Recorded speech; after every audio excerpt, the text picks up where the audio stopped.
analyst standing by to bring you the very latest. We've got to begin this hour with CNN international correspondent Scott McLean, who joined us from Lviv, Ukraine. So Ukrainian armed forces, Scott, say that Russia launched at least 6 missiles toward Lviv.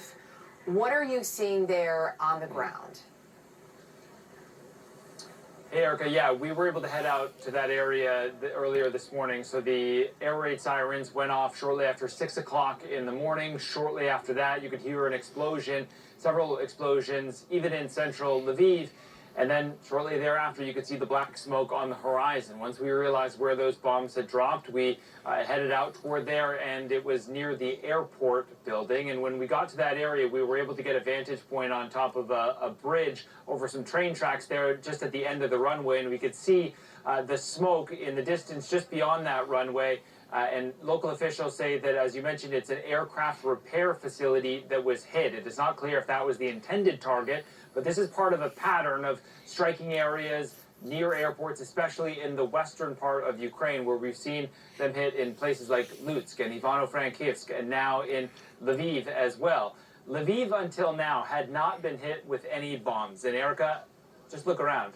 It is a normal day. You can imagine this in any European city, people going about their business, people getting coffee, people going out for lunch or for dinner. There are a lot of things closed. Not everything is the same. You can see that metal box over there. That is actually a statue that's been boarded up in preparation for potential war here. But then look at this.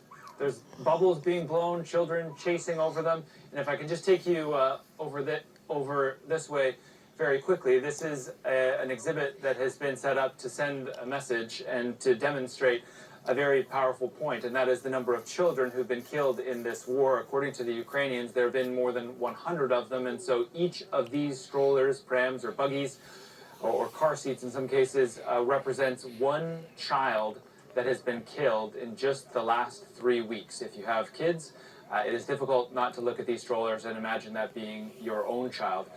The governor of this area said that the Russians should have known that this was a place where people are fleeing violence in other parts of the country. And I interviewed one woman just a few minutes ago, and I asked her what it would take her to finally leave Lviv.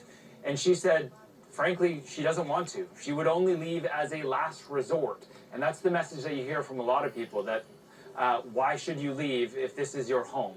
A lot of people are choosing to stay at this moment, Jim and Erica, but that may change if the bombing continues. I was amazed by people's resolve there and their ability just to find moments of happiness in the midst of all of it. Scott McLean, thanks so much for bringing us that story.